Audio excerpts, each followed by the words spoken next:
No, no, no me maten, soy el Che. Entonces los soldados me gritan, capitán, aquí hay dos. Voy yo, pregunto, ¿usted quién es? Soy el Che Guevara. Valgo más para ustedes vivo que muerto.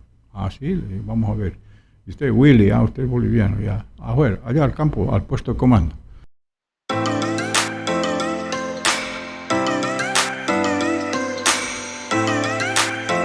¿Qué tal, mi gente? Buenas noches, ¿cómo están? Bienvenidos a un episodio más del podcast Entre Nosotros, episodio ya número 7. Muchas gracias a todos por el apoyo, gracias a todas las personas que nos ven tanto en Bolivia como en las distintas partes del mundo también. Agradecido con el apoyo que han tenido en todas las redes sociales, no solamente aquí en el canal de YouTube, sino también en el canal de TikTok, en Instagram y en Facebook también. Muy agradecidos con todo. Por favor, no se olviden darle like, comenten, compartan para que YouTube también pueda sugerir a otras personas estos videos y podamos compartir y ser mucho más grande esta comunidad. Muchísimas gracias. En serio, quédense hasta el final que el podcast de hoy va a estar muy, muy bueno. Cuando estuvimos armando un poco el tema del podcast, siempre tuve el deseo, y eso es lo que hablábamos mucho con los chicos atrás, los que me ayudan en el podcast, de que quería poner un poco de historia. Si bien hemos venido hablando cosas con la tuvimos a la anterior, a la psiquiatra, el anterior episodio, la doctora también Jessica Echeverría que pasó por acá, estuvimos viendo temas, vamos a decirlo así, cotidianos. Pero los que me conocen y ya vienen compartiendo conmigo hace un tiempo, saben mi vena histórica, mi vena política que llevo y es algo que me gusta bastante. Parte también porque he estudiado Derecho y cosas así. Y deseaba bastante este episodio. Es más que un episodio más, creo que también es un sueño cumplido que vamos a pasar hoy día. Una persona que ha trascendido no solamente a los límites nacionales, sino también internacionales. Una persona que no solamente se ha limitado a una vida militar, una vida política, sino también una vida académica. Es reconocido en muchas partes del mundo también. Atrás de él lleva mucha historia nacional y creo que algo que pecamos quizás nosotros, los jóvenes, es un poco ignorar el tema de nuestra historia, las raíces, de dónde venimos, lo que queremos hacer, a dónde queremos llegar. Hoy día tenemos un podcast especial. Recibamos y dándole obviamente la bienvenida y el agradecimiento por estar aquí al general Gary Prado Salmón. General, buenas noches, bienvenido. Le agradezco primeramente por darse el tiempo de estar acá, por compartir con nosotros parte de su vida, un poquito tal vez de su vida que nos va a estar compartiendo. Y agradecido por tenerlo acá. Gracias, Mauricio. Gracias por la invitación. Precisamente una de mis inquietudes de estos últimos tiempos es llegar a los jóvenes, porque estoy preocupado por esa abulia, por esa indiferencia que noto en nuestra juventud, que hace que el futuro se vea amenazado de un país cuya juventud no tiene norte, cuya juventud no tiene interés, cuya juventud no conoce ni su pasado siquiera. Entonces, yo estoy al borde de cumplir 84 años y me ha tocado vivir una época de muchas transformaciones en el país. Desde el siglo XX, a partir de la Guerra del Chaco, yo nací poco después de la Guerra del Chaco, mi padre militar, pero transcurrí toda mi vida dentro del proceso de la Revolución Nacional, el colegio militar. Fui militar profesional durante 35 años. Llegué al más alto grado de general de división y después ingresé al plano político, tratando siempre de educar a la gente. Entonces hay mucho que explicar y mucho que contar de nuestra historia, episodios en los cuales yo a veces era digamos, de los extras, otras veces pequeño participante y algunos protagonistas. Correcto. Me ha tocado diferentes papeles que cumplir en este devenir de nuestra historia, así que podemos conversar sobre eso con la mayor tranquilidad. Perfecto, general, muchísimas gracias. Quisiera arrancar un poco con lo que me está comentando ahora, justamente Porque en varias charlas que he tenido con amigos de mi edad, compañeros de universidad, con personas quizás un poco mayores, el tema de por qué nosotros como jóvenes, pienso quizás desde hace, ¿qué le digo?, 4 o 5 años atrás, que quizás una pequeña chispa de interés que se ha empezado a iniciar por este tema de que los jóvenes quieren saber un poco más de su historia, de lo que conlleva quizás la política nacional. Quizás ha empezado recién y de a poco se quiere dar, pero ¿por qué usted piensa que hay ese desinterés o que ha habido durante tantos años ese desinterés de los jóvenes, quizás en preocuparse en cosas un poco más banales de la vida? ¿Y por qué usted piensa que es tan necesario que nosotros como jóvenes conozcamos nuestra historia? Bueno, en primer lugar, creo que el problema es parte de la educación. Hemos tenido reformas educativas que lo único que han hecho ha sido centrarse en temas políticos, más que en la necesidad propia de la educación, de preparar al ciudadano. De ahí que la formación ciudadana está ausente en Bolivia en este momento. Le voy a dar una anécdota que muestra realmente cómo andaba nuestra juventud y cómo sigue igual. Para las elecciones del 2019, yo estaba docente en UTEPSA, y charlando un día con los alumnos, uno va a ver las elecciones y la votación, ¿qué opinan de los candidatos? A ver, entonces, y uno dice, yo ya tengo mi voto definido. Sí, le digo, sí, ¿por quién va a votar? Por el chino, dice. ¿Quién es el chino? Hay un coreano, no sé quién, pues que está de candidato, dice. Ah, le digo, ¿por él va a votar? Sí. ¿Y por qué? Por joder, dice. No. Entonces me quedé asombrado, decir que...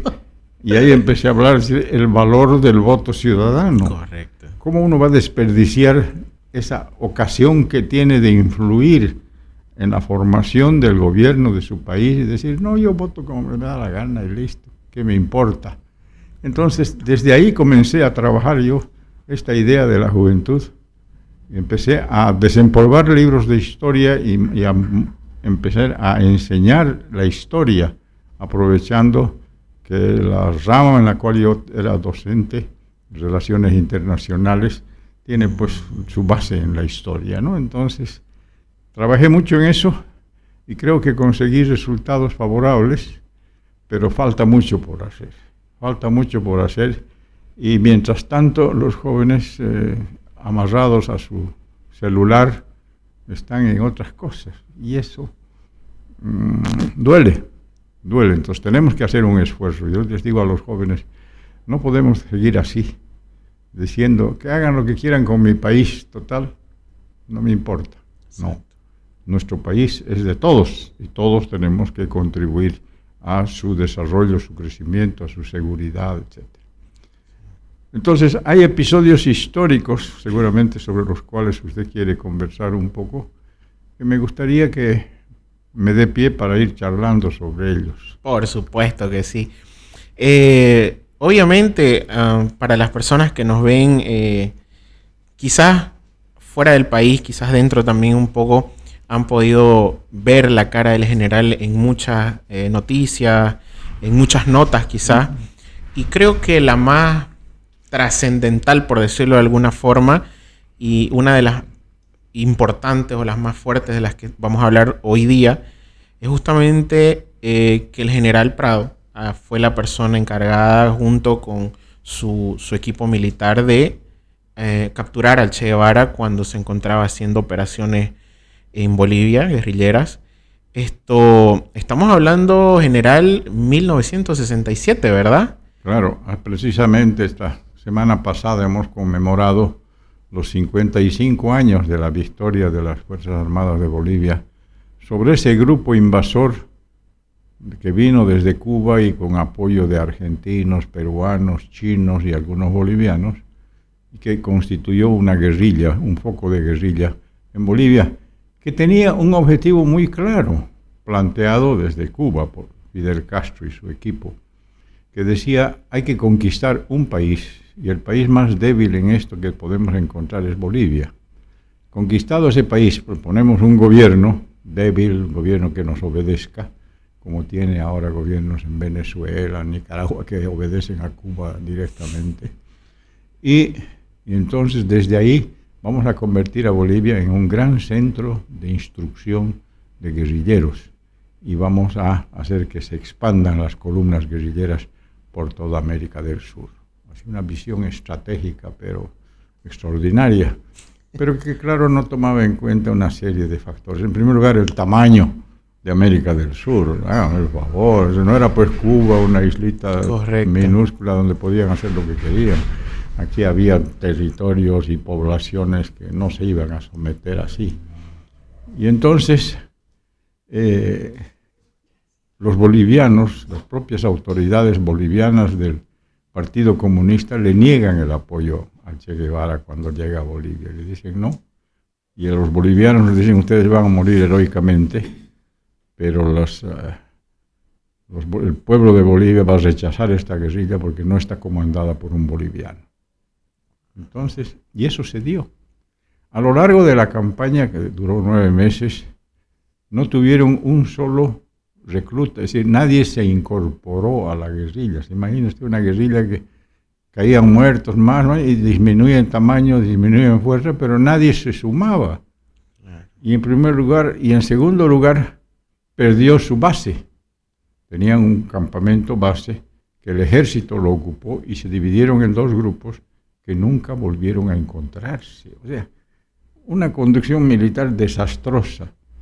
Después de su muerte lo han convertido al Che en el gran conductor militar, pero uno lee su propio libro de la guerra de guerrillas y compara lo que hizo y lo que dice en su libro y era todo al revés, ¿no? No tiene o sea sentido. Que, bueno, pero sirvió para una cosa eso, tuvo un efecto muy importante para América Latina. La destrucción del foco guerrillero en Bolivia acabó con la teoría foquista, que hasta entonces era, hay que tener un foco guerrillero y de ahí expandirse con los campesinos, sobre todo basado en la experiencia cubana, porque allá los campesinos fueron los que de verdad apoyaron a Fidel Castro, etc. Pero la situación era diferente en cada uno de nuestros países. Aquí había habido ya una reforma agraria, o sea, los campesinos, venía Che Guevara y les ofrecía tierras y que ya tenían. Esto es mío, ¿qué me viene a ofrecer mi tierra? ¿No? Correcto. Bueno, entonces ese desconocimiento de la realidad nacional de cada uno de los países hizo que la teoría después de la muerte del Che se acabe la teoría del foco. Nunca más se aplicó. Murió la teoría del foco guerrillero y eso sirvió en América Latina, aunque se trasladó a las ciudades. Ya comenzaron en Argentina, en Uruguay, en Chile, los grupos violentos, los Tupamaros, los Mires, los no sé qué, en fin, que mataban gente, colocaban bombas y todo eso. O sea, transformaron la lucha política de guerrilla en terrorismo. Y eso tampoco funcionó. De manera que ahora están apareciendo con otros rótulos. ¿Qué es lo preocupante? Han agarrado y han señalado algunos objetivos muy claros.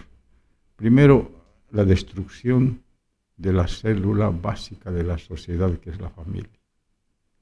Vean ustedes cómo están avanzando en esa destrucción de la familia, al decir que no necesitan ser padre y madre, que pueden ser 2 padres, 2 madres, que pueden escoger el sexo que quieran. Y eso está cundiendo en el mundo, pero con un apoyo económico increíble, llenos de banderas y todas esas cosas. Y es para la destrucción de la célula básica de la sociedad. Y después entonces viene la destrucción de las instituciones. Todas las instituciones en este momento en el país, en Bolivia, están bajo sospechas, en lo menor de los casos, de ser corruptas, de ser ineficaces, de ser todo, ¿no es cierto? Que la policía, que la justicia, que la salud, que la educación, todo es un desastre. Entonces están destruyendo las bases de la sociedad. Y eso es un peligro. Y ahí es que los jóvenes tienen que decir, bueno, se basta, ¿no? Nos están dejando un país sin nada, sin organización, sin sociedad, sin nada, sin leyes siquiera, porque las leyes las hacen y las aplican cuando quieren, como quieren.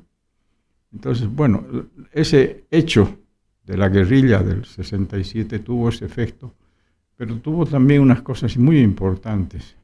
Primero que fue la labor del presidente Barrientos. El presidente Barrientos era presidente constitucional, era un hombre muy popular, sobre todo con los campesinos, hablaba quechua, hablaba aymara, tomaba chicha con ellos, es decir, bailaba cueca, lo que sea. Un hombre popular realmente. Entonces, cuando él les dice a los campesinos, estos son comunistas, y ustedes no pueden apoyar un movimiento foráneo, extranjeros, comunistas que quieran cambiar. Los campesinos no dieron ningún apoyo a la guerrilla y más bien informaban al ejército cuando aparecían los guerrilleros. Y después se aisló el área, porque al principio fue grave para el ejército. Los 2 primeros meses fueron de contrastes. Eso, general, disculpe, aquí hay algo importante porque hasta hace unos años atrás, hablando de una perspectiva joven, vemos al Che Guevara en los brazos de jugadores famosos, de personalidades muy grandes a nivel mundial, y lamentablemente la poca gana de informarse de nosotros los jóvenes nos ha hecho quizás tener, incluso hasta me atrevería a decir, la muy poca educación de colegio que nos han sabido dar de quién realmente fue el Che Guevara, porque si bien nos dicen en colegio y los jóvenes que están hoy que no le dan quizás la importancia que amerita, que el Che Guevara fue un revolucionario de América Latina que quiso hacer esto y ahí murió. No hay una expresión clara, ¿fue bueno? ¿Fue malo? ¿Cuál realmente fue la base de su ideología? ¿Qué llegó a hacer él para llevar a cabo la ideología que tenía? O sea, hay una imagen del Che Guevara distorsionada, creo yo, hacia los jóvenes que no ven el criminal que realmente fue el Che Guevara. Entonces, yo quisiera que encaucemos a los jóvenes al contexto de quién era cuando él llega. Tengo entendido que cuando él llega no estaba él en conocimiento popular aquí en Bolivia, no sabían prácticamente quién era. Es después de muerto que nace el mito, ¿no?, del Che Guevara aquí, pero quizás los jóvenes como Leo tienen en la cabeza que fue un revolucionario y luchó por un ideal, pero hasta ahí llegó, pero realmente no saben quién ha sido. Contémosle a los Era jóvenes. un idealista. Bueno, todos somos idealistas, o sea, no lo hace diferente el hecho de que sea un ideal y que haya muerto por sus ideales, porque era un psicópata. ¿Qué le pasó a Che Guevara para ser apartado de Cuba? Porque eso también es una cosa que en realidad ahora ya comprobada científicamente, por escritos, por documentos, etcétera, que la cúpula del Partido Comunista Cubano no lo quería Che Guevara, porque era incómodo por su carácter, su forma de ser, una serie de problemas que creaba a nivel del gobierno. Se iba a la China, se iba a Libia a ofrecer revolucionarios y todo, y entonces, y por todo el mundo, en África. Entonces, dice, ¿qué está haciendo este? Porque no hay que olvidarse que a consecuencia de la crisis de los misiles del 62 entre Estados Unidos y la Unión Soviética, se acordó la coexistencia pacífica, que ninguno de los dos debería estar haciendo por acá. Y él ya se salía del marco. Claro. Entonces deciden sacarlo y lo mandan al África, a ayudar a un revolucionario allá en la República Democrática del África, a este líder con el cual no se lleva bien el Che, fracasa y sale de Cuba. Pero mientras estaba en el África, y esa es la jugada maestra que hace Fidel Castro, se realiza en La Habana una gran reunión de la Organización Latinoamericana de Solidaridad, ¿no?, de esos aparatos enormes que sabían crear, y dicen, voy a leer esta carta, y lee la carta que el Che le había dejado, evidentemente, que era su carta de despedida, y le dice, por esta carta renuncio a mi ciudadanía cubana, renuncio a mi grado de comandante, renuncio a esto, renuncia a todo lazo con Cuba, ¿no?, porque otros pueblos reclaman mi presencia, etcétera, etcétera. Dice Benigno, que estaba con él en el África en ese momento y que ha escrito un libro sobre esto, que es uno de los sobrevivientes, era uno de los sobrevivientes de la guerrilla, murió hace un par de años. Dice, se dio tal ataque de furia que rompía todo lo que veía a su alcance, pateó la radio y dice, miren, estos desgraciados me han traicionado. porque al hacer pública su carta, le cerraba las puertas de Cuba. ¿Con qué cara iba a volver a Cuba si había renunciado a todo? Entonces estuvo vagando ahí por la embajada de Cuba en Tanzania, después se fue a Praga, y exigiendo que quería hablar con Fidel. Todo. Al final, bueno, lo traen de vuelta a Cuba clandestinamente y de allá nos lo mandan aquí a Bolivia. Pero como el libro que he escrito yo desde su primera edición, ya va por la quinta, pero ese libro tiene un título que es muy sugestivo, que es La guerrilla inmolada, porque lo mandan al sacrificio, lo mandan para librarse de él, no cabe duda. Pero ya una vez muerto, desarrollan el mito, lo convierten en un gran conductor militar, en la bandera revolucionaria. Para ellos. Yo todavía tengo, a veces voy a Valle Grande, y en Valle Grande ha de quedar un hueco aquí en la pista, con una reja alrededor, que se supone era de donde sacaron los restos del Che después de 30 años. Se supone, digo, porque tengo mis dudas de esa veracidad del encuentro de los restos. Bueno, y les digo a mis amigos vallegrandinos, ¿y se han contentado ustedes con esto? El Che les ha dejado un hueco, eso es todo. Entonces, no, es que el turismo, ¿qué turismo viene aquí? Vienen los mochileros que no pagan ni hotel, ni comida, nada. Sí, es una barbaridad. Ya, bueno. Después otro día estaba con algunos dirigentes de la Central Obrera Departamental. Sí. Y les digo, ¿y por qué tienen ustedes la imagen del Che en sus cascos y en sus banderas y todo? Porque el símbolo de los trabajadores. ¿Y cuándo trabajó el Che Guevara? Nunca trabajó. Entonces, ¿cómo va a ser el símbolo de los trabajadores? Bueno, pero bueno, ese es el mito. Se ha creado todo un mito. Exacto. Por la forma en que murió, por los detalles que están ya claros desde hace mucho tiempo, pero que muestran que aquello fue un fracaso entre la habilidad de las Fuerzas Armadas bolivianas para controlar esa situación y el deseo de Cuba de librarse de él. Son dos elementos que ahí están presentes. Correcto. Abocándonos, como le comentaba, un poco a lo que sucede cuando llega aquí al territorio nacional Che Guevara. A ver, aquí hay algo curioso que he visto en sus libros, un poco también analizando algunas entrevistas, notas que ha dado. Algo que remarca bastante es que él en su libro La guerra de guerrillas, él mismo dice, ¿no? No hay chance de que se levante una guerrilla en un país. Si hay un gobierno. Aunque sea constitucional, ¿verdad? Medio fraudulento, pero igual no tiene posibilidad. Y él no cumple lo que dice. Yo se le pregunté, pero si usted dice esto en su libro, ¿a qué vino acá? Me informaron mal, fue su respuesta. Wow. ¿No? Entonces, y después dice, la guerrilla jamás debe dividirse. Pero su guerrilla se dividió en dos grupos y jamás se volvieron a encontrar. ¿Por qué no marcó un punto de encuentro? Errores básicos de... Bueno, pero cuando manda usted una patrulla de 3 hombres, soldados, para mirar alguna cosa, en fin, si se llegan a dispersar, tienen que tener un punto de reunión. Aquí los dos grupos se separaron, nunca más se encontraron y fueron batidos por el ejército individualmente. Cuando él está acá, creo que se parte en 2 etapas. La primera, entre marzo y abril, que él ingresa, que ya está en operaciones, tengo entendido. Y que es negativa para el ejército. Totalmente para el ejército boliviano, porque tengo entendido que ellos en lo que es Ñancahuazú, sí, y Iripití también hacen una emboscada. Tres emboscadas.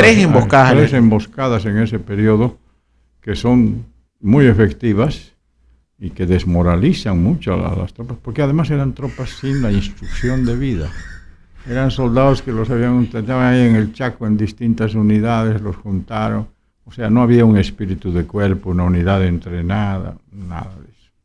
Entonces, esa etapa, desde marzo, cuando comienzan las operaciones, hasta mayo, es muy difícil para el ejército. Mire, le comento algo interesante porque justamente mi esposa tiene familiares en Lagunillas, aquí en la provincia cordillera. Y algo que cuentan dentro de la Unilla es que tanto el Che Guevara como parte de su escuadra, digamos decir, de guerrilleros, pasa por este lado de la Unilla. Y los mismos comunarios de la Unilla cuentan ellos mismos de que él trata de pasar desapercibido. Porque claro, es complicado porque usted sabe, en un pueblo todos se conocen, todos saben quién es quién. Y si viene alguien que no es de ahí, ya él es extraño, vamos a saber quién es. Los comunarios me comentaban de que él pasa como un mendigo, como si fuera un mochilero que viene a pasear, que no conoce. Y esta gente de pueblo, usted sabe que es bien amigable, van a quererle darle comida, y ellos cuentan de que él no quiso agarrar comida. Olía la comida, y él solo aceptaba agua, y eso era algo raro, ya les pareció algo extraño. Todavía en esta parte de la Unillas no conocían bien de que esto estaba pasando. No tenían nada, pero sí avisan al ejército que tenía en ese momento una base militar. Y cuando van a querer ubicar, dice que justamente van a una estancia de, ¿cómo se llamaba el bisabuelo? Don Saúl Villarroel.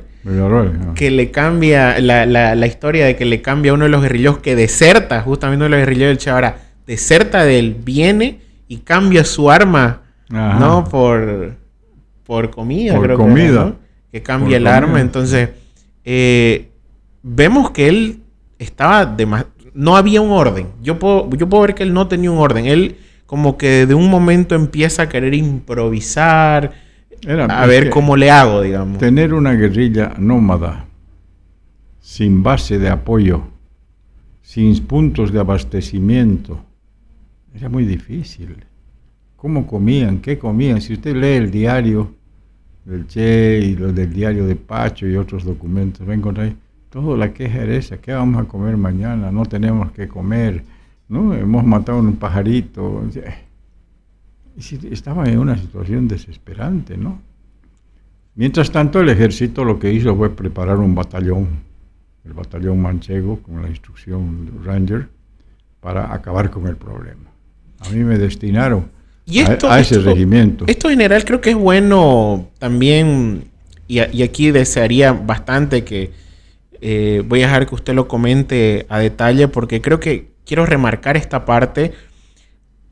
Se tiene un mal pensamiento cuando decimos que hubo una ayuda de parte de Estados Unidos al ejército boliviano, y un mal pensamiento de que es que gracias a la ayuda americana es que no. Tengo entendido que la ayuda americana se basó en el área militar, que solamente fue un mayor, 3 capitanes y 10 sargentos. Y por parte de la CIA fueron solamente 2 agentes que llegaron al final de todo. Llegaron el 25 de septiembre, cuando ya la cosa estaba acabándose. Entonces, aquí me interesa bastante que usted nos cuente de su parte de la historia, que usted la vivió ese momento. ¿Cuál fue la ayuda americana? ¿Hasta dónde llegó? ¿Y cuál fue el verdadero protagonista de la captura del Che, que en este caso fue el ejército boliviano? Bien. En primer lugar, estaba vigente en Bolivia desde el año 1958, que firmó el presidente Hernán Siles Suazo, presidente constitucional, el programa de ayuda militar, que significaba que cada año Estados Unidos nos apoyaba con el material, armamento y equipo y vehículos para armar, es decir, reequipar un batallón del ejército de 650 hombres, para desechar el fusil Mauser de la guerra del Chaco, las ametralladoras Colt y todo aquello que ya era pues obsoleto, claro, y con el que habían combatido las primeras unidades desastrosamente. Entonces, ese modelo ya había cumplido 5 años o 6 años, y había ya 6 unidades que habían recibido ese entrenamiento: el Colorados, el Ingavi, el Manchego, el motorizado de Viacha, el CITE, y le tocaba a Santa Cruz. Así que justamente se trajo ese equipo a Santa Cruz y nos destinaron a esa unidad a un grupo de oficiales y soldados nuevos, conscriptos del centro de reclutamiento, para que preparemos esta unidad exclusivamente para el combate. Y, ¿no? Entonces, 16 semanas duró nuestro entrenamiento, durísimo. Un entrenamiento realmente, y era extraordinario ver esa transformación, como soldados de Potosí, de Oruro, que no habían visto 2 árboles juntos en su vida, pues los metíamos al monte y al principio querían salir corriendo, y en pocas semanas, pero se movían con una facilidad dentro del monte y todo. O sea, nuestra instrucción fue muy buena, muy práctica, con la ayuda de este equipo de instructores de Estados Unidos, de los Boinas Verdes.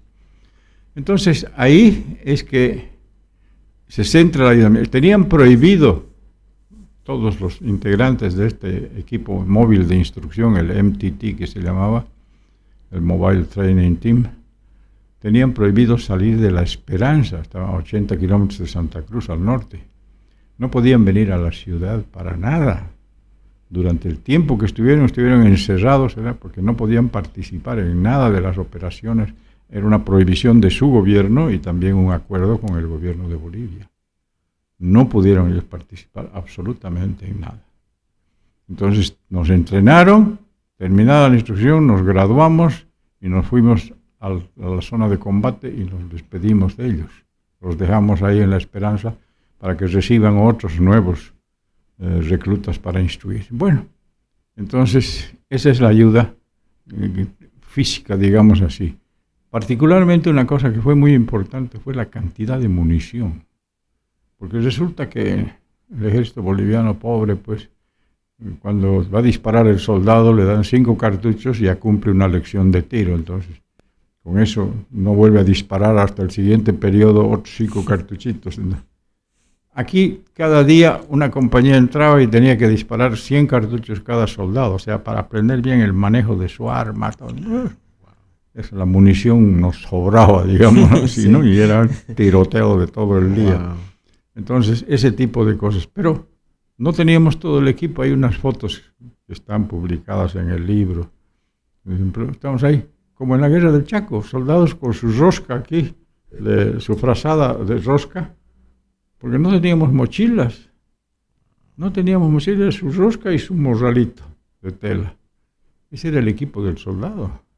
Pero tenía un armamento ya más adecuado, el fusil M1, carabinas, ametralladores .30, etcétera, entonces con las cuales se podía hacer frente mejor a la guerrilla. Los de la CIA llegaron el último día perdidos porque no tenían ni idea dónde estaban ni qué hacían y no tenían ninguna fuente en el interior que les pueda dar información. No conocían a los campesinos, no conocían nada, pues eran turistas ahí. Y creo que esto es importante porque hubieron muchas bajas por parte del Ejército Nacional. Pero hay un detalle que es interesante. Tuvimos 56 bajas, muertos. 56 muertos entre oficiales, 5 oficiales, 4 suboficiales y sargentos, soldados y hasta 3 guías civiles. Hasta un perro tuvimos, un perro policía, wow. Que lo mataron los guerrilleros, al perro policía que los estaba ya olfateando. Al policía y al guardia de la policía que conducía el perro los mataron.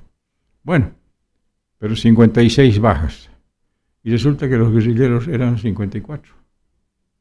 O sea, el Che en su libro dice que el ejército regular no puede pelear contra una guerrilla porque sus bajas son estrepitosamente altas. 10-1, dice, él calcula que por cada guerrillero que caiga, 10 soldados regulares mueren. Aquí tuvimos prácticamente un empate, ¿no? O sea, mostró una eficiencia de nuestra tropa que salía del marco normal, ¿no? Y algo que también estuve viendo de que por parte de nuestro ejército teníamos, bueno, hablando de toda la campaña que se realizó para capturar al Che, desde el inicio hasta el final, se movilizaron aproximadamente entre 2.000 a 2.080... 2.000 hombres. 2.000 hombres, ¿verdad? Pero no fue una movilización masiva. ¿No? Exacto. Las primeras semanas se movilizaron como 200 hombres, 40 de aquí, 30 de allá, después venían 80 de La Paz, así. Y esos estaban 1 o 2 meses, se iban y volvían otros. O sea, fue una movilización muy irregular. La única movilización importante fue la de nuestro batallón. 650 hombres entramos a combatir y en 3 semanas acabamos con el problema. Y aquí lo interesante, ¿qué pasa en estos semanas, en estos días previos a la captura del Che? Se sabe que ya venían desertando por parte de los guerrilleros, venían las bajas, estaban pasando muchas cosas. ¿Cuál piensa usted que fue ese factor que ayudó bastante al ejército boliviano a poder dar captura al Che Guevara? Resulta que a partir del habla del Picacho primero y después en la Higuera, cuando la guerrilla llega hasta allá y la gente del lugar inmediatamente ve unos teléfonos a magneto, comunica a Pucará que los guerrilleros estaban en la Higuera. Había un teniente que estaba en Pucará, monta una emboscada a la salida de la Higuera, mata a 3 guerrilleros y el resto se dispersa, se mete a las quebradas y todo. Pero la tarde anterior, en la Higuera tuvieron una discusión terrible, porque le decían al Che, bueno, ¿esto qué es? ¿Dónde estamos yendo? Estaban yendo en línea recta hacia Valle Grande, pero en Valle Grande nos van a cocinar si está ahí todo el ejército, ¿no? Decía, unidades del ejército. ¿Qué vamos a hacer? No, vamos a continuar. Pero nos quitaremos las ropas de guerrilleros, nos conseguiremos ropas de campesinos, nos afeitamos, nos recortamos, ¿verdad? Dejamos las armas y trataremos de pasar desapercibidos uno por uno. Veremos dónde nos juntamos, etc. No, vamos a seguir. Ese día, 2 desertaron. Ese día yo ingresé con mi tropa a la quebrada a buscar a los guerrilleros que se habían desparramado después de la emboscada. Y agarré 2, el Camba y León, que habían desertado. La verdad es que los 2 ya no querían saber. Prisioneros, en fin, y después los siguientes días se nos escabulleron, pues ya no podía, tuvimos que patrullar intensamente hasta el día 8 de octubre, en el que un campesino viene y nos avisa dónde estaban los guerrilleros. Esa fue la información clave, digamos, para que yo pueda montar una operación de cerco y destrucción, porque la guerrilla está acostumbrada a golpear y huir. Entonces es más difícil por eso. En cambio aquí, con una guerrilla cercada, obligados a combatir contra una fuerza bien equipada, llevan las de perder, y eso sucedió. Ahora, el momento de la captura tiene sus detalles, pero sobre todo, la conclusión a la que uno llega cuando insistía el Che en que no, vamos a continuar, es que no tenía dónde ir. ¿Dónde podía ir? A ver, póngase usted en su lugar en ese momento. País sudamericano, ninguno, todos con gobiernos militares y cosas aquí, ¿no? Estaban haciendo elecciones en algunos, etcétera, pero no había posibilidad. A Cuba no podía volver. Centroamérica nadie lo quería recibir, y en Europa y África ni lo ignoraban siquiera. Entonces no tenía dónde ir y pensó tal vez en una muerte heroica.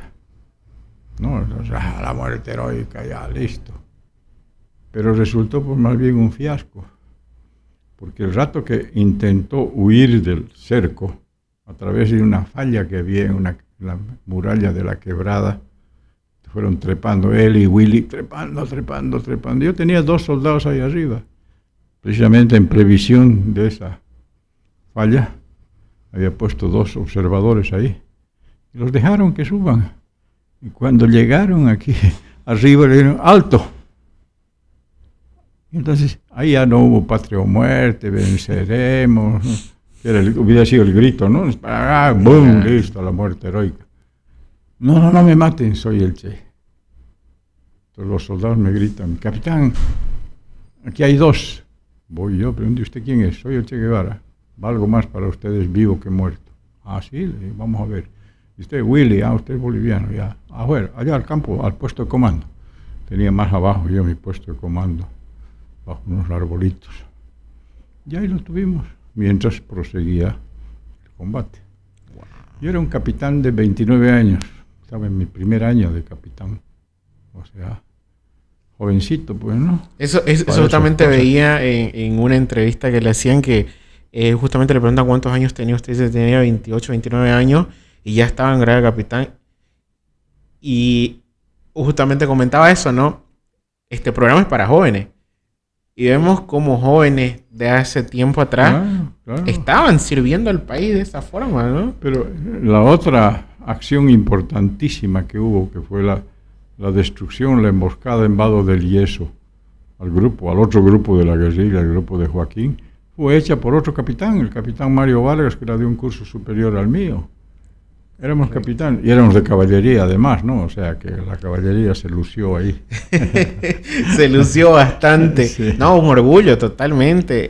Claro. Y no solo eso, o sea, creo que también hay que dar el mérito, el tema de la estrategia, porque a ver, yo hace unos 10 años atrás, a ver, algo que justo comentábamos con mi esposa, ahora le contaba, justamente por la mala información, por quizás la mala educación, tal vez. Hubo un momento en mi vida, general, le cuento, que yo era un seguidor leve del Che Guevara. Fue como un momento en mi vida de pelado, digamos, de niño, que era el revolucionario. Había escuchado una parte de la historia. No tuve la oportunidad, por ejemplo, como esta de estar con la otra, quizás parte de la historia. También era muy joven. Y me dio la curiosidad. Tengo familia en Valle Grande. Entonces tuve la oportunidad de ir a la higuera a visitar. Era mi sueño. Yo quería ver la higuera. Y recuerdo cuando voy a la higuera, hay un guía, nos llevan. Y es mucha caminata. Estamos hablando de hace 10 años atrás. Hay mucho pasto, mucho campo, muy complicado, hay que bajar o sea, es muy complejo llegar. Nos lleva, ¿no? A la quebrada. Ajá, exacto. Nos lleva, el guía te lleva hasta ahí y te muestra, te cuenta. Y, o sea, una persona normal, obviamente estamos hablando de 10 años recién, digamos, ¿no? Que todavía ya está un poco arreglado, que lo han por los turistas, digamos, ¿no? Pero estamos hablando del año 67, ¿te das cuenta cómo estaría de peor? Entonces, la estrategia que usted tuvo con su tropa, vamos a organizarnos, o sea, realmente hay que darle el mérito de cómo esa organización que usted tiene, la estrategia que tiene, porque tengo entendido que usted en ese momento estaba con 60 hombres. 60 hombres. Juntos, y el Che estaba con 12, ¿verdad? El Che estaba con 18. 18 eran todavía. Okay. Los que quedaban, o sea que no había una desproporción así para atacar. Se dice que se necesita 3-1 por lo menos, pero bueno, no lo contamos ese rato y le metimos. Pero el problema fue cuando tuvimos que, eran 2 quebradas que confluían, yo estaba en la confluencia, establecí mi puesto de mando. Sí. Esta quebrada estaba vacía y entonces por esta era donde estaban, pero cuando quisimos, ordené yo que penetren a esta quebrada de arriba a abajo. Ahí me detuvieron el ataque. Murieron 2 soldados, otros 2 heridos. No pudieron avanzar más porque realmente el terreno no les permitía. Así que tuvimos que entrar de abajo para arriba y combatir de abajo para arriba en un terreno como ese. Fue muy difícil, ¿no? Sí, fue muy difícil, muy difícil. Y hubo actos de heroísmo ahí realmente extraordinarios. Los soldados se portaron muy bien, muy bien. Y recordados para la historia, un respeto total. Creo que esto es importante de que nosotros como jóvenes aprendamos el valor que tenemos como bolivianos, justamente nuestro ejército, que lastimosamente, y es triste quizás decirlo, admitirlo tal vez, de que a veces nosotros tenemos en muchos aspectos de nuestro país, nuestro ejército, nuestra policía, no le damos quizás ese valor. Pienso quizás porque también no tenemos el conocimiento, por ejemplo, esto que estamos charlando. Si bien quizás una generación atrás mía tiene la historia todavía en la cabeza, creo que la generación mía, yo hoy tengo 30 años para abajo, que está recién apareciendo con tecnología y todo, ignora bastante este tema. Y creo que es importante tener en cuenta y hacerlo visible el valor que tuvo nuestro ejército en esta, al menos Y que en éramos esta jóvenes, campaña, ¿no? le estoy contando. Yo tenía 29 años, el capitán Vargas tenía 29 años. Éramos jóvenes capitanes que estábamos ahí a la cabeza de nuestras tropas, actuando con ellos. O sea, la juventud estaba presente. Los soldados eran muchachos de 18 años. Eso le iba a decir, los soldados eran muy jóvenes, ¿verdad? Claro. Y venían de todas partes del país. Sí, venían de todos lados. De todos lados teníamos gente. Entonces, ¿Qué sucede, general, cuando luego de esta campaña apresan al Che? ¿Qué sucede? Usted lo agarra y ¿qué sucede? yo, después al atardecer, ya cuando se iba oscureciendo en el interior de la quebrada, resolví retirar las tropas, dejar unas fuerzas pequeñas de bloqueo y recoger todos muertos, heridos y todo lo que teníamos y prisioneros y marchar hacia la higuera, que estaba a unos 2 kilómetros atrás o a un lado. Así que hicimos eso, pero para llevar un muerto, sacar un muerto de esa quebrada donde ha estado usted, necesitábamos 4 hombres. Pero felizmente los campesinos de la zona estaban ahí arriba toditos, habían estado espectadores del combate, pues no, Claro. anoticiados se vinieron toditos a mirar, así que muy bien. Los hice llamar y dije, ayúdennos, claro, con mayor voluntad, toditos nos ayudaron a llevar muertos, heridos y todo.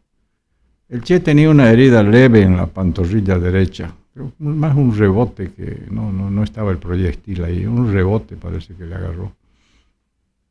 No sangraba nada. Y le digo, ¿puede caminar? Claro, me dice, voy a caminar. Bueno, le puse un soldado para que se apoye. Así que era una procesión la nuestra, que marchó hasta la higuera. De manera que me sorprendió a mí es cuando en la madrugada del 9 se lee un comunicado del comando del ejército donde dice que ha habido un combate ayer, el día tal, en tal lugar, y murieron fulanos, soldados, tales, y Ernesto Guevara, muerto en combate. Y bueno, ¿y qué rato muerto este? No, era la pregunta. Bueno, estaba ahí guardado en una pieza él y en otra pieza Willy, los dos cuartitos que tenía la escuela. Entonces llega en la madrugada el primer vuelo del helicóptero con el comandante de la división, el coronel Centeno Anaya. Le explico yo toda la situación, le doy el parte, le doy el informe, le entrego los prisioneros, en fin, todo el procedimiento protocolar normal. En estos casos, la entrega de todos los documentos que tenía el Che en su morral. Tenía unos 10 rollos de películas sin revelar y unos libros y unos apuntes. Su diario, tenía el diario, en fin, todo eso se lo entregamos para que lo lleve a inteligencia. Y me dice, bueno, pero hay que esperar órdenes de la paz. Bueno, yo le digo, tengo que volver, tengo que volver a la quebrada porque tengo tropas allá. Y más bien le pido que ordene al capitán Torrelio, que está en Pucará, que también venga, para que acabemos la limpieza del lugar, porque nos faltaban varios todavía. Ordenan eso, viene Torrelio, combatimos ahí en la mañana un rato, todavía 2 guerrilleros más, logramos dar de baja. Y nos volvemos al pueblo, a la higuera. Y cuando llegábamos, que la 1 de la tarde más o menos, mi comandante de batallón, el mayor Ayoroa, que había llegado de Pucará, dice, el Che ha sido ejecutado. Sorpresivamente ejecutado. Bueno, esa ha sido la orden, dice él. No es que nada teníamos que ver, pues no, claro. Calón superior. Entonces yo me acordé de la charla que había tenido con él. Cuando me preguntó qué va a pasar conmigo. Entonces yo le digo, ¿usted va a ir a juicio? ¿A Camiri? Me dice. No, le digo, porque Camiri es otro juicio, es el de Brey. Y ese es de la 4ª división. Usted ha sido capturado por la 8ª, así que va a ser en Santa Cruz. Ay, ¿cómo es Santa Cruz? Me empezó a preguntar de Santa Cruz. No conocía Santa Cruz. Así que él estaba con la idea ya de que iba a ir a juicio. Y yo también. Claro. No había ninguna orden de ejecutar prisioneros, nada de eso. Así que, bueno. En la tarde sale otro comunicado del ejército, porque resulta que varios campesinos, de esos que nos habían ayudado, Se fueron a Pucará y allá encontraron periodistas. No había censura de prensa, pues nada. Y los caministros, sí, lo hemos visto caminando, ha llegado a la higuera, desapoyado en un soldado. Ah, caray, entonces sacaron la noticia. Entonces el ejército aclara, dice, murió a consecuencia de las heridas recibidas en combate. Bueno, se tranquilizó un poco la cosa así, pero no faltaron los que seguían hurgando. Y ahí viene una parte legal que muestra cómo el ejército respetaba las normas. Se ordena que se haga la autopsia legal, los cadáveres, claro, de los dos, particularmente de los dos ejecutados. Los otros habían muerto en combate, eso estaba claro, no había problema. Y claro, el informe de la autopsia de 7 disparos aquí en el pecho, ¿no? Entonces difícil que hubiera caminado desde con 7 balas. Ahí se acabó la historia, Exacto. Se cayó la historia del comando, fue un escándalo. Hasta que el presidente Barrientos, con mucho coraje, dijo, bueno, yo he ordenado. Él asumió. Este vino a matar bolivianos y bueno, ha corrido la misma suerte. O sea que yo soy el único responsable. Aquí a nadie más le van a echar la culpa, sino a mí. Punto. Nada más, nunca más. Nadie lo acusó de nada. Porque un año antes el Che había estado en las Naciones Unidas, en la Asamblea General. Fidel fue un año antes, él fue el año siguiente, a tirar su discurso ahí, ¿no? En la Asamblea General. Y ahí dijo el Che, está escrito eso, una de sus frases más famosas. Nos acusan de que estamos fusilando indiscriminadamente. Sí, señores, estamos fusilando. Y vamos a seguir fusilando hasta acabar con los enemigos de la revolución. Ah, bueno. Entonces, si es fusilador este... que aprenda. El que a hierro mata, claro, a hierro claro. muere. No, y a ver, aquí hay algo también que hay que tener en cuenta de que pienso cuando se da la orden de ejecutar a Che Guevara, entiendo que hay un consenso entre el general Barriento y el general Obando, que era el general encargado. Y el general Torres. ¿Verdad? Y el general. No, eso yo lo pude verificar años después. Cuando estaba escribiendo el libro, precisamente coincidimos en España con el general Obando. Y yo le dije, a ver, cuénteme, mi general, la verdad, porque esto hay que ponerlo en blanco y negro. Y él me explicó que se reunieron los tres y que analizaron y dijeron, bueno, a ver, esto va a juicio. Si el juicio de Debrey es un circo, el juicio de Che va a ser peor, 10 veces más grande, ¿no? Entonces, peor. No. ¿En qué va a terminar? Condena a 30 años de cárcel, no hay pena de muerte. ¿En qué cárcel lo vamos a tener? Ni Chonchocoro había en esa época. ¿Dónde lo ponemos? Además va a ser para que lo estén visitando, que intenten liberarlo y todo. No, así que ahí Barrientos dijo, no, mejor ejecútenlo. Listo, se acabó. Esa fue la decisión. Podemos decir que yo pensando como si hubiera estado ahí, digo, podemos decir quizás de que el general Barrientos, el general Obando, Torres también, que de alguna manera también quisieron sentar un precedente de decir, persona que quiera hacer una injerencia en nuestro país, obligándonos a nosotros bolivianos a pensar como ellos quieran, obligarnos, no va. No. Pienso, quizás pudo haber ido por ahí también. Yo creo que fue el deseo de sentar un precedente ahí. De sentar un precedente. ¿Qué pasa después de la muerte de Che Guevara? ¿Por qué vemos o creemos de que... ¿Por qué nace este mito de ¿fue bueno? ¿Fue malo? Fue un esfuerzo de Cuba, porque quería compensar la derrota política y militar que tuvo en Bolivia, ensalzando la figura del Che, su muerte, su sacrificio, sus virtudes militares. Se inventaron de todo. Entonces era una forma de compensar, mantener viva la figura del Che para efectos positivos de la revolución, siendo así que Castro se había librado del Che, ¿no? Porque eso está clarísimo.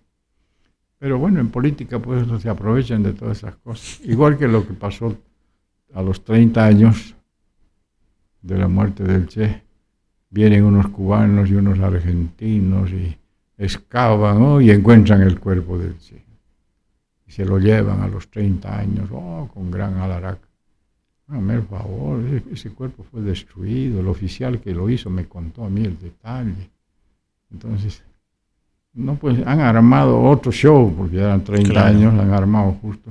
Y en complicidad con el gobierno de Bolivia, el embajador Anaya, que era el que estaba en Mamana, y el presidente Sánchez de Lozada, que apoyó la idea porque estaba de a buenas con Fidel, no sé qué, pero bueno. Ya llévenselo, listo. Hagan creer que es el que nos importa. Claro. Y quedó, creo, quedó la espinita con los seguidores, vamos a decir, del Che Guevara. Entiendo, hay una historia, si nos puede contar, de que cuando estaba haciendo un curso, si no estoy mal, en Brasil, intentan asesinarlo y asesinan a un compañero suyo por error pensando que era usted. ¿Nos puede contar qué pasó? Sí, yo tenía un compañero de curso del ejército alemán de la República Federal de Alemania.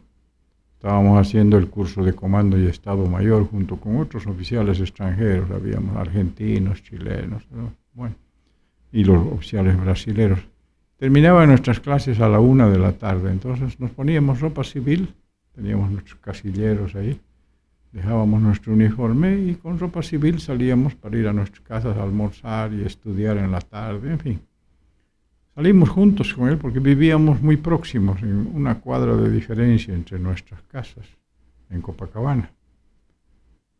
Así que nos fuimos, me bajé yo, tranquilo en mi parada, y él se bajó en la siguiente parada, y cuando estaba llegando a su edificio, vinieron 2 tipos y en la espalda le metieron 8 tiros. Un escándalo, ¿qué ha pasado aquí? La policía, el ejército, era el gobierno militar. ¿Qué ha pasado aquí? Bueno, una de las hipótesis que levantaron era que podían haberse equivocado conmigo. Me dieron una serie de medidas de seguridad, etcétera, pero yo continué los 3 años allá. 20 años después, uno de los autores, pero no uno de los que disparó, sino uno de los, el que estaba esperando con su comunicado listo para lanzarlo, llegan los 2 autores y le muestran el maletín del que le habían sacado al matarlo. Se encuentran con su pasaporte alemán, todos los... ¿Qué ha pasado? Nos hemos equivocado. ¡Hala! Pues entonces no decimos nada. Se quedaron así, calladitos. 30 años después, este señor, que ya estaba por morir, cuenta entonces en la televisión brasilera que en realidad quisieron matarme. Y le pelaron. ¿Cómo toma usted esta noticia, general? ¿Por qué piensa que quedó esa espina? No, yo nunca le he dado mucha importancia. Primero porque cuando sucedió fue una de las hipótesis y quedó así en el aire, no se aclaró nunca. Y cuando ya supimos la verdad, bueno, ya habían pasado tantos años. Yo ya estaba militando inclusive en el MIR, era dirigente departamental del MIR aquí, muy querido por mis compañeros. Y entonces ya no tenía ningún efecto, ¿no? No me preocupó nunca eso. Perfecto. Si tuviéramos que dar, general, una conclusión con respecto a cómo terminó el Che Guevara a manos del ejército boliviano, ¿qué podemos concluir mirando a los jóvenes, obviamente, como boliviano? ¿Cuál piensa usted que es el mensaje que podemos transmitir de lo que sucedió y los resultados que tuvieron en la campaña de captura del Che Guevara? Yo creo que queda clara la voluntad del pueblo boliviano de no dejarse someter. Y la estamos viviendo aún ahora. Esa voluntad. Cómo estamos resistiendo todo esto que ya no son guerrillas, ya es otro tipo de enfrentamientos, etcétera. Pero el pueblo boliviano está resistiendo. Entonces, esa es una primera conclusión. Segunda conclusión es que tenemos que aprender a participar más. No podemos dejar que sean 4 los que hablen, los que digan, los que opinen y el saldo. De palco. Estamos de palco mirando. No.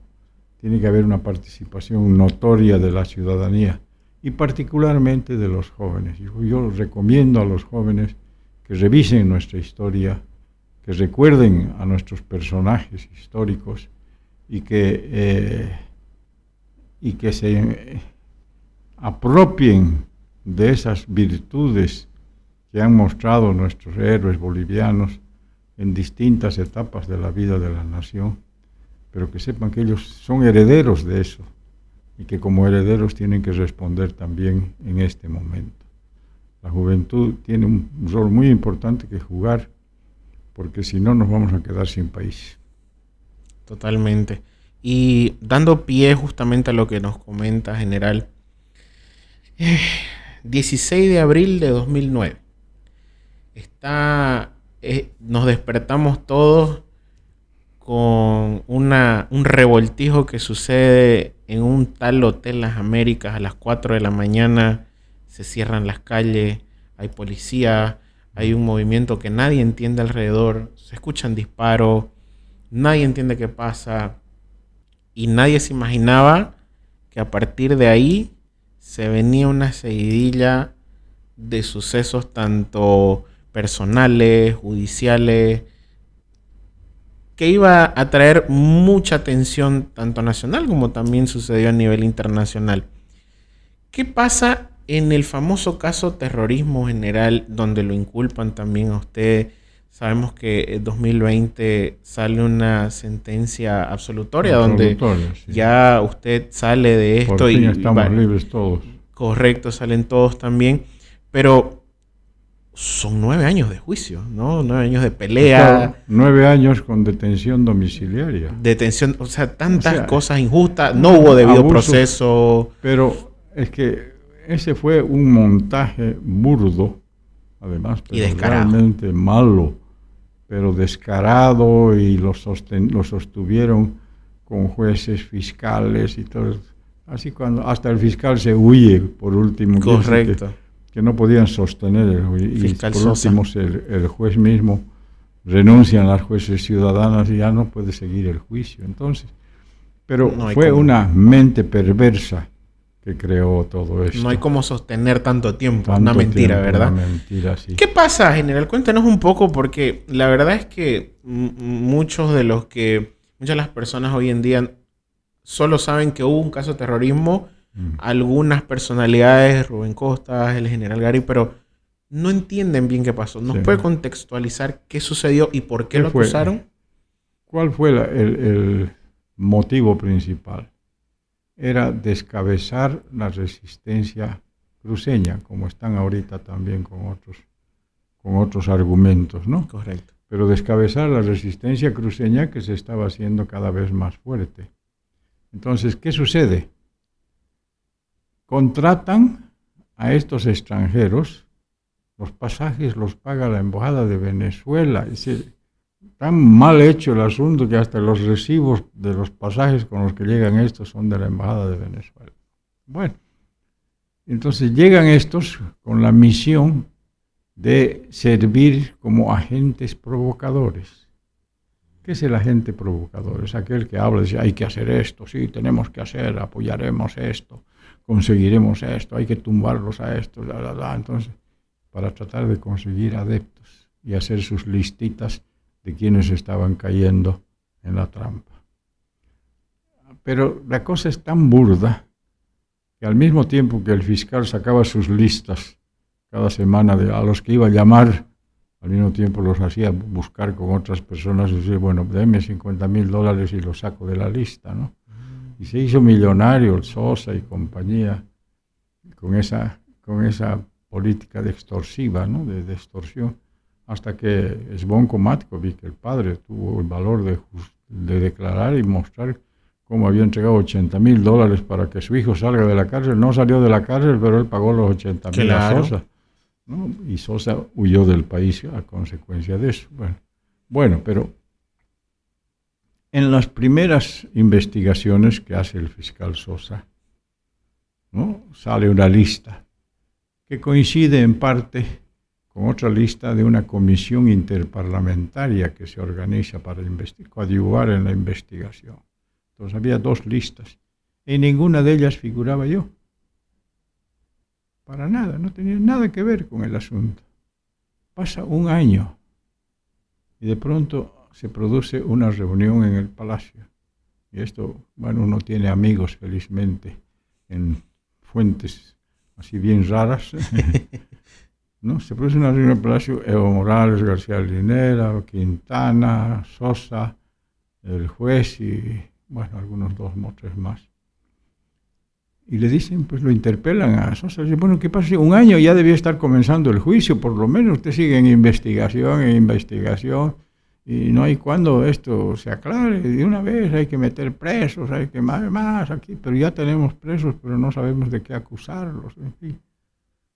¿Qué falta? Faltan cabezas. Este es una cosa, los nombres que nos han dado son personas independientes, cada una por su lado, no hay una cabeza que los una, que dirija esto, entonces no tiene sentido.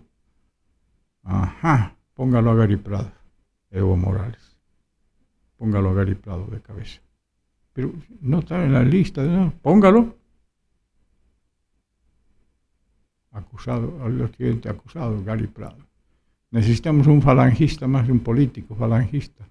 Porque los falangistas siempre se meten a estas cosas. Ya, bueno, el doctor Santiesteban, ya, métalo ahí. Y un logio, a este que ha sido el presidente de Cotas, a Chichi Castedo, ya, métalo, los 3. Los 3 aparecemos así en una listita especial, nos llaman a declarar, nos hacen nuestra audiencia cautelar y nos mandan presos con detención domiciliaria. Y ¿qué ha pasado aquí? Cuando ya llega la acusación, ¿sabe qué era mi acusación? Es un chiste, pues, ¿no? Pero ridículo.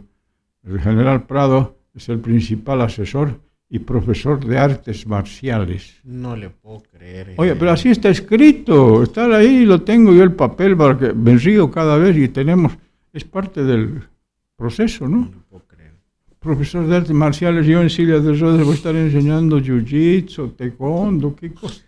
Pero qué brutos, ¿no? Es decir, wow. Así eran las acusaciones a todos, ¿no? No sabían qué poner. Y poner ahí, que fue aquí, que... Y con eso nos tuvieron años avanzando en un juicio que decidimos, felizmente nos unimos muy bien dentro del equipo de los acusados y nuestros abogados, y conseguimos traer el juicio a Santa Cruz, indicando que habíamos varios que no podíamos estar ni en Tarija, ni en La Paz, ni en Cochabamba. Querían que vayamos a Yacuiba. Que hemos llevado a Yacuiba un día, los 3 últimos. Nos han hecho nuestra audiencia cautelar en Yacuiba porque no podíamos ir más altos. Burreras. Entonces,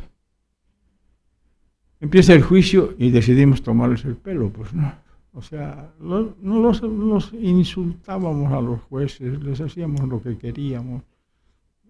Una tortura para ellos era el juicio. Porque unos incapaces, pues no sabían qué hacer. Por ejemplo, estaba preso ahí, que se ha muerto hace poco, el viejo Villa, ¿se acuerda usted? Claro. Que le dieron plata, que no sé qué, le quitaron después la plata. Sí. Un día dice, ¿quieren que pare la sesión? Claro, le digo, ya está de buen tamaño, ya vamos a cancelar la sesión, espérense un ratito. O sea, saco una bolsita plástica, ¿no? Con un líquido amarillo ahí. Señor juez, estoy mal, estoy vomitando bilis y quiero que me dé retirarme, en consecuencia que se suspenda la sesión. Y mire usted eso y tac, lanza la bolsita a los pies de los fiscales, sus zapatos ahí bañados con bilis. No. Entonces una carcajada de chamor ahí, pero ya no era. Wow. Qué viejo desgraciado. No, pero es que ese tipo de cosas, ¿no? Otro día, Chichi Castedo, que es un tipo brillante para los chistes, para las cosas, dice, te apuesto $100 que le agarro los testículos al juez. No le puedo creer. Claro, 100 goles, pero es para los presos. Les vamos a dar a los presos esa plata, ¿no? Los que están en Palmasola. Ya, listo. Entonces se acerca, el juez estaba de espaldas, viendo unos papeles ahí. ¡Chan! Ay, disculpe, señor juez, le dice, se vuelve.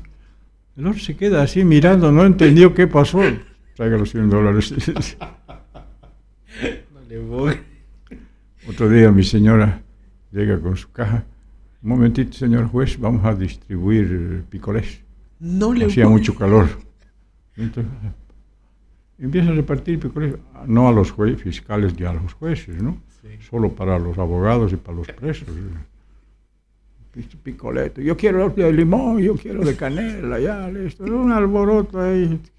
Y el juez miraba así nomás. ¿Qué iba a hacer? No tenía que hacer. Otro día, ya, tenemos cumpleaños, vamos a cantar Happy Birthday tuyo, ya, tajadas de tortas repartimos, nada para los jueces, nada para los fiscales. Los tratábamos así como desprecio. Usted ha visto en las películas y en todo, y de acuerdo a las normas de la judicatura, cuando entra el juez, todo el mundo se pone de pie. Solemnidad. Aquí entraba el juez y todos estábamos tomando café, fumando, charlando. ¿Qué nos importaba que entre el juez? Tenía que ir y golpear su aparato ahí para que le hagamos caso, porque si no... Ni por si acaso. Pero no dejó de ser una carga pesada para las familias, claro.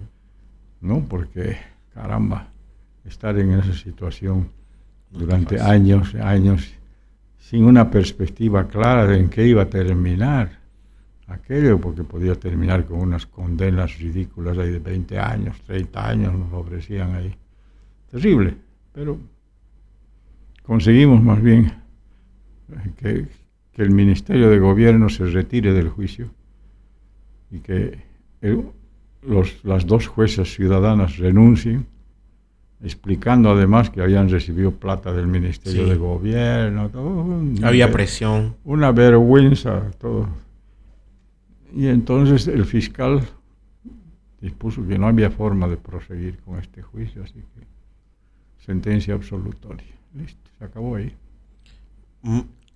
Algo positivo tal vez que pudo pasar en esto, porque al tener usted detención domiciliaria no podía salir, pero le dieron en ese tiempo un permiso para ejercer docencia, ¿verdad? Sí, tenía permiso yo para mi horario, de acuerdo a mi horario de clases.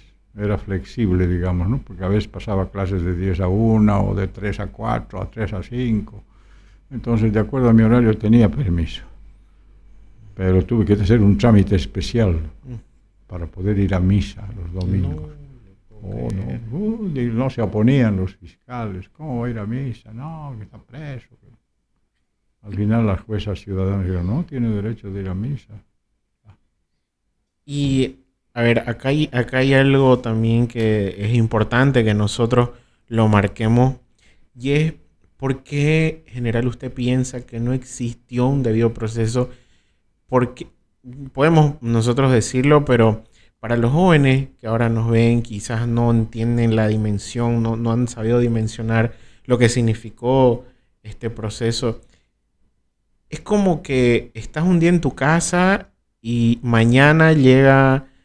una denuncia de parte del Estado y a tu padre le sentencian, ¿no? Y sin ton ni son, sin comerla ni beberla, como dicen. ¿Por qué se da esto de que la justicia no es para todos? ¿Realmente existe justicia en el país? No existe. La justicia es un chiste. Está a órdenes del gobierno o al mejor postor en el caso de una justicia común, digamos así, de un juicio entre civiles, ¿no? Pero cuando el Estado quiere apretar a alguien, le hace... ¿Has visto este Calvo? Ahorita tiene 21 juicios acumulados. Sí. ¿Qué podía hacer este hombre para tener 21 juicios? Costa tenía 30 y no sé cuántos. ¿No? Y esto del debido proceso es, pues, desde el arranque se da el caso terrorismo. Porque la incursión al Hotel Las Américas se realiza sin orden judicial. Correcto. Y sin la presencia de fiscal, igual que la entrada a Cotas, donde siembran las armas. Entonces, desde ahí es nulo todo el juicio, pero hágales entender a estos que eso es nulo. No, pues no, es válido todo eso. Mi hijo Gary ha escrito un libro sobre esa primera parte. El indebido proceso, ¿verdad? Sí, gran libro.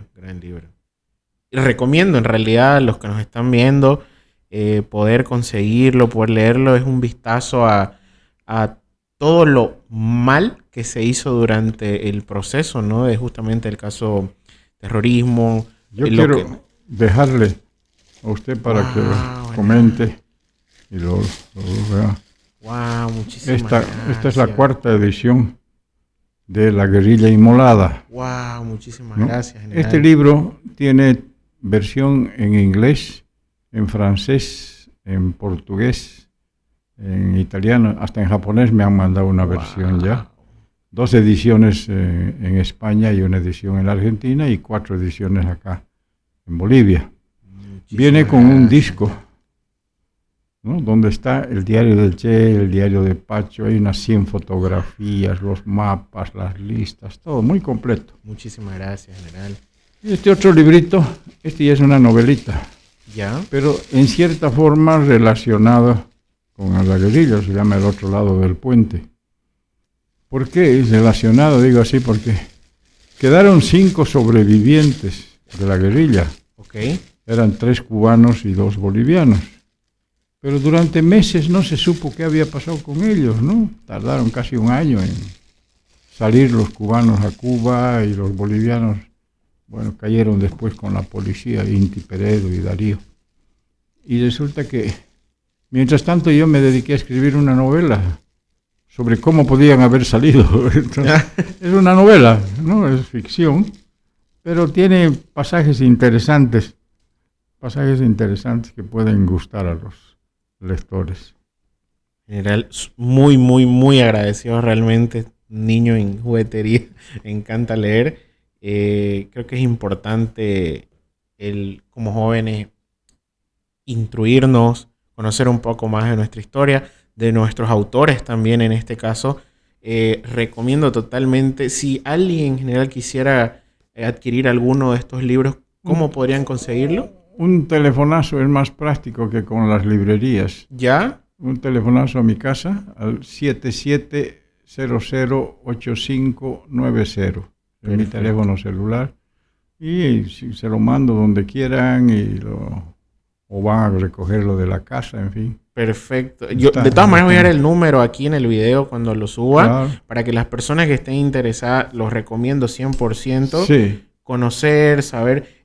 Tiene la R inmolada, cómo captura el Che, está el otro lado del puente. Sí, bueno, tengo 10 libros más, ¿no? Son 10 libros, correcto. Otros publicados. Hay 2 que son muy interesantes en cuanto a la historia misma, que se han convertido en esas fuentes de consulta de las universidades, de los grandes estudiosos, que son el primer libro que publiqué, que se llama Poder y Fuerzas Armadas, sobre el periodo ese del 52 adelante, que pasaba con las Fuerzas Armadas, y el otro que es Los militares y la Revolución Nacional, de cómo es el génesis de la Revolución Nacional a través de los militares como Bush, Villarroel y el propio Paz Estenssoro después. Entonces esos 2 son libros de consulta porque tienen una serie de documentos y de documentos históricos, ¿no? Que son parte de nuestra historia. Tengo también una saga, lo que se llama una saga, que es una novela histórica en 5 tomos, que comienza en la Guerra de la Independencia con una familia y termina en el año 2000, ¿no? Entonces esa familia vive parte de la historia, un personaje de ficción, pero anda mezclado con los personajes reales, ¿no? Entonces esa es la parte interesante que hace vivir la historia, ¿no? En esa forma novelada es más fácil que agarrar un libro y leer la historia seca, ¿no? Sí. Entonces, por ejemplo, hay un episodio ahí interesante cuando el general Santa Cruz se hace cargo de la presidencia en La Paz, ¿no? Después de la renuncia de Sucre y todo aquello. Y ahí estaba el coronel Vallivian, teniente coronel Vallivian, que era comandante de un regimiento. Y estaba con el problema él de que lo acusaban de la muerte de Pedro Blanco, del presidente Pedro Blanco, correcto, que lo mataron en Sucre. Entonces él con su ayudante, que es mi personaje de ficción, van pues, ¿no?, a hablar con el presidente. Claro, el ayudante se queda ahí atrásito y le dice: señor presidente, mi general, yo quiero que quede claro que mi participación, explica Vallivian. Dice: no se preocupe Vallivian, yo conozco estas cosas. Le contesta, ¿no? Y el ayudante se queda, ¿y qué hago yo escuchando todo esto? Dice, ¿no? Entre los grandes están hablando, así que, y ese personaje, un tenientito que estaba ahí de puro mirón, ¿no? A modo de novela, entonces. Hay historia a modo de novela para aprender de manera didáctica. Claro que sí. Hay un montón de episodios así, poco conocidos algunos de nuestra historia, que los he incorporado en la novela. Buenísimo. Entonces es bonito. Me los voy a acabar estos y me voy por la saga. De verdad, muchísimas gracias, general, muy agradecido. Para ir cerrando el podcast, siempre me gusta dar este espacio para que el invitado se pueda dirigir al público, a la gente que nos ve. Y quiero darle, ¿no?, la palestra para que usted pueda hablar a los jóvenes con lo que habíamos iniciado. Animemos a los jóvenes a conocer más de nuestra historia, a investigar, a aprender más de nuestra historia. Ya vemos que, como dice el dicho, ¿no?, quien no conoce su historia está condenado a repetirla. Entonces, darle a los jóvenes ahora un mensaje, por qué es tan importante conocer nuestra historia, por qué es importante saber de dónde venimos y a dónde tenemos que llegar. Así que puede hablarles de todo. Con gusto, Mauricio. Yo creo que este es el momento en el cual nuestra juventud tiene que despertar. Hasta aquí han estado adormilados, tranquilos, pero el país se está aproximando a momentos muy críticos en lo económico, en lo político y en otros aspectos. De manera que va a necesitar el concurso de todos, la unidad de todos. Y ahí la juventud tiene que jugar su papel. Un papel que le interesa, porque tiene que jugar el papel para su futuro. Es su futuro el que tiene que defender, es su futuro para el que tiene que trabajar. Y no se puede descuidar, no se puede abandonar la idea y decir que otros se encarguen, ¿no? Y nadie se va a encargar si no somos nosotros mismos de hacer las cosas que nuestro país necesita. Muchísimas gracias, Nel. Yo muy, muy, muy agradecido por su tiempo, por haber venido a estar acá con nosotros, acompañarnos. Decirle que lo admiro mucho, mi respeto, mi admiración. Es un punto muy grande en nuestra historia. Vengo de mi familia de una vena política. Ya vio mi mamá que era mirista en su tiempo y me contaba mucho de usted. Tiene un cariño muy grande, han trabajado juntos, han hecho cosas juntos cuando estaba en el MIR. Vengo creciendo desde niño con historias de usted, sabiendo quién es el general Gary Prado, lo que hizo no solamente por un partido, por el país. O sea, realmente, como lo dije al principio, para mí esta entrevista, estoy al otro lado con el podcast. Es un sueño en realidad que estoy cumpliendo. Quería decírselo en persona que lo admiro bastante, no solamente por el impacto que es usted para el país, sino que se da el tiempo y se da el espacio para nosotros los jóvenes, que pienso que hemos estado muy olvidados durante muchos años por políticos, muchas personas que debieron quizás darnos esa atención para nosotros poder tener, ¿no?, quizás un protagonismo hoy que el país nos necesita y nos requiere, ¿verdad? Y que usted se dé este espacio para nosotros los jóvenes, dar las palabras correctas y estar siempre predispuestos, ¿no?, a poder llenar las inquietudes que podamos tener, es de admirarlo. Así que agradecerle una vez más mi admiración siempre. Espero realmente que siempre pueda tener esa admiración de todos los bolivianos. Creo que merece esa admiración. Espero nos pueda acompañar en un futuro, quizás en otro episodio, en otro podcast. Así que agradecido. Muchísimas gracias, general, por su visita. Gracias a ti, Mauricio, por la invitación y por la oportunidad de enviar un mensaje a nuestra juventud. Muchísimas gracias, general. Bueno, chicos, agradecerles a todos por acompañarnos hasta este momento del podcast. Espero que lo hayan disfrutado. Yo me lo disfruté bastante, de verdad. Con mis libros, estoy como un niño juguetería, así que gracias, chicos, por acompañarme. No se olviden suscribirse aquí en el botón de suscribirse de YouTube. También no se olviden, pueden ir a seguirnos a nuestra página de de TikTok, pueden ir a seguirnos a Instagram y a nuestra página de Facebook. En todas nuestras páginas estamos como Entre Nosotros. También pueden irnos si tal vez están de día al auto, en el auto o están de día al trabajo y no pueden ver y quieren escuchar. También estamos en Spotify. Nos pueden encontrar también como Entre Nosotros. Así que pueden ir, suscribirse. Ahí están todos los episodios del podcast para que nos puedan escuchar en formato audio. Así que muchísimas gracias a todos por estar. Los espero en el próximo episodio, la próxima semana. Que tengan un muy bonito día, tarde o noche, donde sea que nos vean. Muchísimas gracias. Saludos.